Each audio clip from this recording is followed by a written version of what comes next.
بسم اللہ الرحمن الرحیم۔ آج ایک اور بڑا مختصر سا آپ کے سامنے پیش کر رہے ہیں کہ یہ آصف علوی کی وہ دستاویز ہے جو اس نے دوسری مرتبہ پیش کی تھی، اور دیکھیں آغاز میں لکھا ہوا کہ میرا نام آصف رضا علوی ہے، اور یہ ساری گفتگو میں صرف یہ چاہوں گا کہ انہوں نے جو دلائل پیش کیے، ان کو دلائل تو نہیں کہنا چاہیے لیکن پھر بھی چلیں ہم وسعت قلبی کا مظاہرہ کرتے ہوئے ان کو دلائل کہہ دیتے ہیں۔ دیکھیں ایک حدیث آپ دیکھیں، نحن صنائع اللہ والخلق،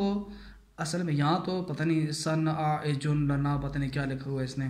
ان کی ٹائپنگ بھی ٹھیک نہیں ہے۔ والخلق صنائع لنا ہے بعض روایات میں، اور بعض میں ہے والخلق صنائعنا،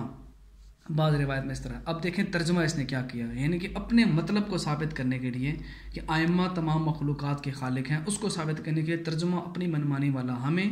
اللہ نے بنایا ہے اور دیگر مخلوقات کو ہم نے بنایا ہے۔ اگر یہ ترجمہ کسی رائٹر نے بھی کیا ہے، مترجم نے بھی کیا ہے، تو وہ غلط کیا ہے۔ اب یہاں پر دیکھیں یہی شخص کہہ رہا ہے کہ ہمیں اللہ نے بنایا، یعنی کہ اہل بیت خود فرما رہے ہیں کہ ہمیں اللہ نے بنایا اور باقی دیگر تمام مخلوقات کو ہم نے بنایا، یعنی کہ ہم باقی تمام مخلوقات کے خالق ہیں۔ یہاں کہہ رہا ہے کہ ہمیں اللہ نے بنایا، جبکہ پہلی دستاویز کے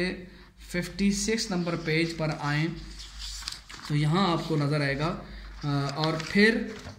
اور پھر اہل بیت علیہم السلام اپنے اسمی خالق ہونے سے خود ہی اپنے ابدان کے خالق ہیں، یعنی کہ اہل بیت نے خود اپنے آپ کو خلق کیا ہے۔ یہاں لکھ رہا ہے کہ ہمیں اللہ نے بنایا اور باقی مخلوقات کو ہم نے، جبکہ ادھر کہہ رہا ہے کیا کہ ہم اہل بیت اپنے اسمی خالق ہونے سے خود ہی اپنے ابدان کے خالق ہیں۔ اب الٹی گنگا بہتی ہیں ان کے ہاتھوں، کیونکہ اپنے مطلب کو ثابت کرنے کے لیے کسی حد تک بھی گزر سکتے ہیں۔ اب آئیے دیکھتے ہیں کہ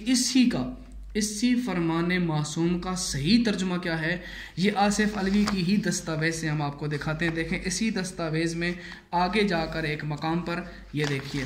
یہاں خود لکھا نحن صنائع ربنا والخلق بعد صنائعنا، یہ صحیح متن ہے عربی والا، اس کو لکھا اور ترجمہ وہی کیا کہ جو تمام مطلب شیعہ اثنا عشری علماء قبول کرتے ہیں، وہ یہ ہے ہم اللہ کے تربیت یافتہ ہیں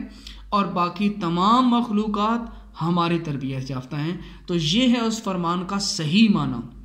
اور صحیح ترجمہ کہ ہم اللہ کے تربیت یافتہ ہیں اور باقی تمام مخلوقات ہماری تربیت یافتہ ہیں، یعنی کہ ہم اہل بیت نے ڈائریکٹ اللہ سے علم حاصل کیا، تربیت حاصل کی، جبکہ باقی تمام مخلوقات کو علم، دین، شریعت، معرفت جو کچھ ہے وہ ہم نے دی ہے اور ہمارے وسیلے سے ان کو ملتی ہے۔ یہ صحیح شیعہ عقائد کے مطابق ترجمہ ہے، اور اگر اس ترجمے کو جو اس آصف علوی کی دستاویز میں موجود ہے اگر اسی کو ہی ہم مان لیں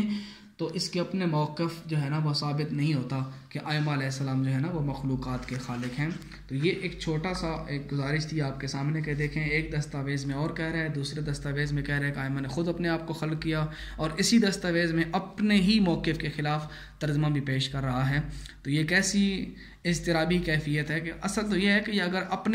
اپنے ہوتے لکھے ہوئے تھے اس کو پتہ ہوتا کہ میں نے کس صفحے پر کیا لکھا ہے، یہ کسی اور سے لکھوایا، یہ کسی اور کا اٹھایا، یہ کسی اور کا اٹھایا، پھر یہ فیس بک سے اٹھائے، تو اس قسم کے محققین سے اسی قسم کی چیزیں برآمد ہوں گی جو صرف ممبر کے شہ سوار ہیں، حقائق کی دنیا سے دور تاب ان کا تعلق نہیں، نہ ہی علم، نہ ہی تاریخ، کچھ بھی ان کے پلے میں نہیں ہے، بلکہ سوائے جہالت کے ان کے وجودوں سے اور کچھ نہیں ٹپکتا۔ یہ صرف ممبر پر آوازیں کسنے کے ماہر ہیں، باقی آل محمد کی شریعت اور قرآن کا علم ان کے بس میں نہیں ہے اور اس سے مکمل طور پر یہ جاہل ہیں۔ والسلام علیکم ورحمۃ اللہ۔